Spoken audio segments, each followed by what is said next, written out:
Alhamdulillah. Untuk pertemuan yang ke berapa ya? 6 sih. 6. Alhamdulillah kita akan masuk ke Asmaul Husna yang Al-Mu'min. Al-Mu'min. Nah, di sini Al-Mu'min dari banyak arti yang saya temukan, ulama banyak yang memakai istilah sang pemberi rasa aman. Jadi Allah itu memberikan rasa aman pada orang-orang tertentu. Oke. Next, Pak. Nah, di Quran ditemukan setidaknya satu ayat yang terkait dengan Allah. Jadi dalam Al-Hasyr ayat 23, Bismillahirrahmanirrahim. Wallahul ladzi la ilaha illahu al-malikul quddusus salamul mu'minul muhaiminul azizul jabbarul mutakabbir. Subhanallah amma yusyrikun. Ini hanya ditemukan satu ayat. Tapi untuk kata-kata Al-Mu'min sendiri ditemukan sekitar 20-an ayat. Tapi tidak merujuk kepada Allah. Itu merujuk pada orang-orang yang dianggap beriman. Mbak, terus next. Nah, kenapa tadi saya sebut ada yang dikasih ke Allah dan nggak dikasih ke Allah? Karena memang ada bedanya. Ketika kita melihat kata-kata Al-Mu'min dengan M besar dan Al-Mu'min dengan M kecil, itu ternyata ada bedanya. Tergantung konteksnya dan penyandingannya. Kalau kita memakai kata-kata Al-Mu'min dengan M besar, itu konteksnya adalah kita menyandingkannya dengan Allah, Sang Maha Pemberi rasa aman. Tapi kalau kita memakai kata Al-Mu'min dengan M kecil, itu adalah konteksnya adalah orang yang beriman. Karena dalam bahasa Arab, Al-Mu'min itu tidak ada bedanya, bahwa itu merujuk pada Allah atau mungkin tidak ada bedanya, karena alif, lam, mim, hamzah, mim, nun itu sama, nggak ada bedanya sama yang Allah dan sama Al-Mu'min dan manusia. Tapi ketika ada mukmin yang percaya pada Allah Al-Mu'min, itu akan memberikan rasa percayanya Allah kepada orang itu agar tenang dan bisa damai dan bisa merasa aman. Dengan cara apa? Allah memberikan rasa aman kepada orang tersebut. Next, Mbak. Nah, kata-kata Al-Mu'min itu memiliki akar kata yang sama dengan iman dan aman. Gini, terkait dengannya ada empat rumus ya. Iman dan aman. Kalau kita beriman pada Allah, maka Allah akan memberikan kita rasa aman. Yang pertama, ketika kita beriman akan ada rasa aman.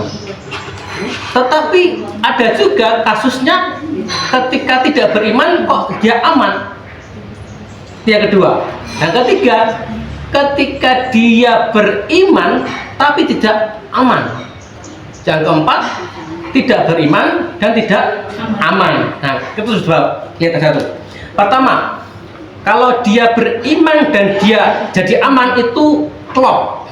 Jadi itu artinya manusia pas apa yang diminta oleh manusia dan Allah memberikannya itu pas. Jadi orang beriman akan mendapatkan rasa aman. Yang kedua, tidak beriman tapi kok aman. Nah, itu gimana, Bu? Rumusnya itu kayak kalau nggak beriman tapi tetap aman, dia masih punya bisa kerjaan yang tenang, masih punya uang yang banyak, rumahnya mewah, istrinya cantik dan sebagainya. Kok bisa aman? Padahal dia tidak beriman. Coba gimana? Ada yang tahu jawabannya? Tidak beriman tapi ada aman. Ulang diulangi lagi. Oke, jadi orang itu kalau beriman seharusnya dia aman, ya. Yang pertama. Tapi ada juga kasus yang tidak beriman tapi kok tetap aman. Amannya itu aman. Aman dalam hal dia masih bisa dapat uang banyak, masih dapat kerjaan yang bagus, warganya sakinah, apa dan sebagainya. Nampaknya seperti itu. Nampaknya ujian dohiron. Nah, betul. Itu penampakannya aja sebenarnya. itu dalam istilah kita ada yang menyebut istidraj. Iya, istidraj. Nah, Allah memberikan dia kenikmatan cuma di dunia aja. Karena apa? Ya, dia kan dia beriman, tidak sholat, tidak zakat, tidak kewajiban, tapi dia tetap bisa dapat uang banyak, istrinya cantik, rumahnya mewah dan sebagainya. Itu artinya dia dikasih Allah dilulu. Nah, tapi ada juga yang beriman kok tidak aman. Nah, gimana? Tetap aja dia miskin, dia tetap nggak bisa apa-apa, nggak punya apa-apa. Harapannya ukrawi. Nah, betul. Itu adalah ujian buat orang yang beriman. Karena pada dasarnya orang beriman tuh pasti ada ujiannya.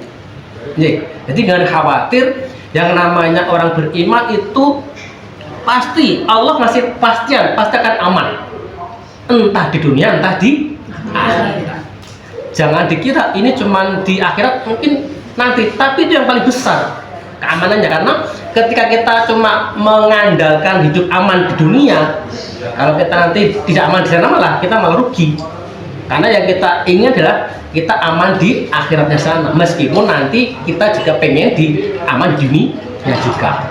Nah, tapi ada lagi yang lebih parah lagi, tidak beriman tidak aman.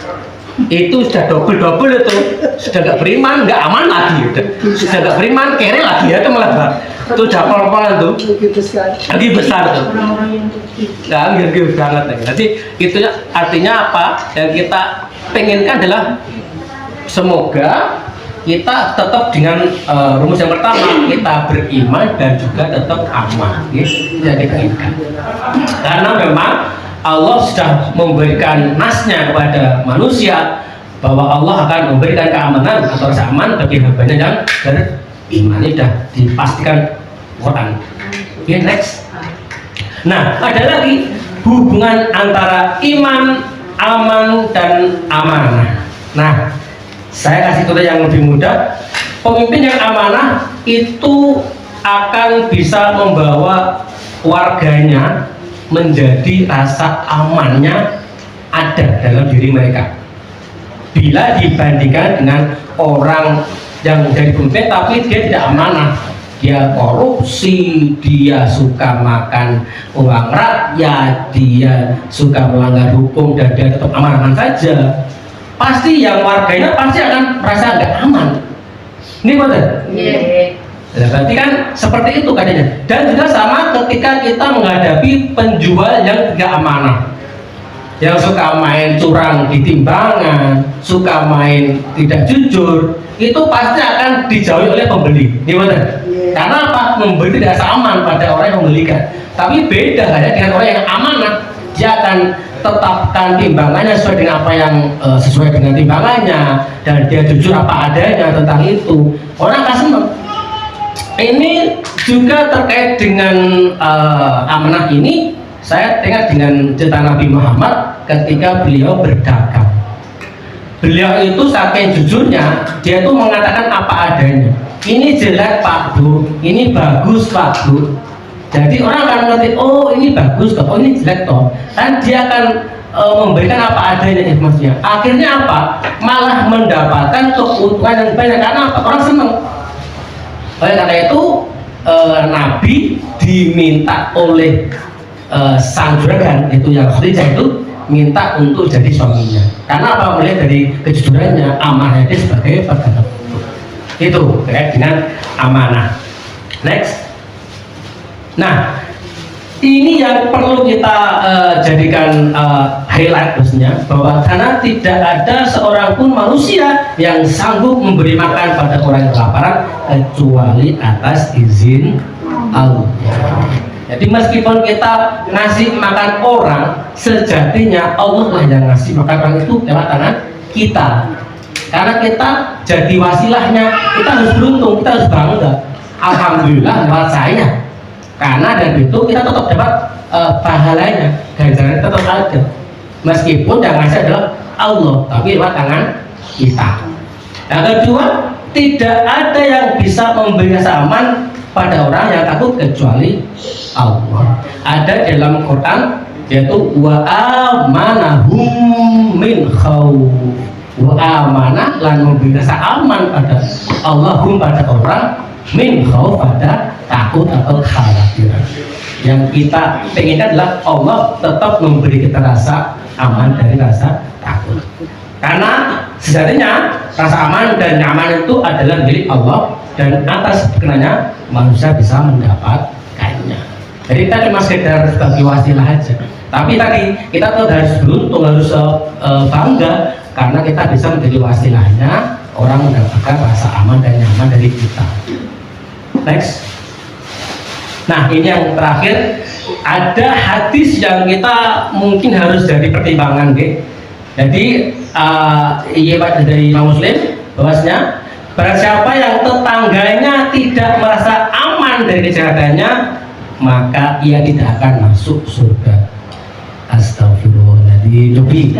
Tapi kita introspeksi, apakah tetangga kita ada yang tidak nyaman dengan kita karena ucapan kita, karena tindakan kita? Cobi kita inspeksi apakah ada ya? Toko ekonomi, ekonomi aku pilih. Sengaja saksana atau dia merasa aman dari ketika saksana. Kita harus introspeksi karena apa? Ketika dia nggak nyaman, ketika dia nggak merasa aman, dia berdoa pada Allah, doanya kabul. Karena orang yang didolimi itu lainnya langsung doanya kabul. Coba bayangkan kalau dia berdoa jelek sama kita, waduh, kita akan mungkin kalah sama dia kalau mungkin doanya kabul sama Allah. Makanya kita harus hati-hati dalam menghadapi ini karena terkadang kita nyusah senang ngomongin orang, senang gibah sebagainya itu. Terkadang orang itu kan diomongin ada yang senang, ada yang tidak senang ya. Nah kalau nggak senang kita bahaya loh Bu, karena apa itu orang yang tetangga kita tidak aman dari kita, mulut kita dan di tangan kita akan menyebabkan kita akan terhambat di akhir nanti.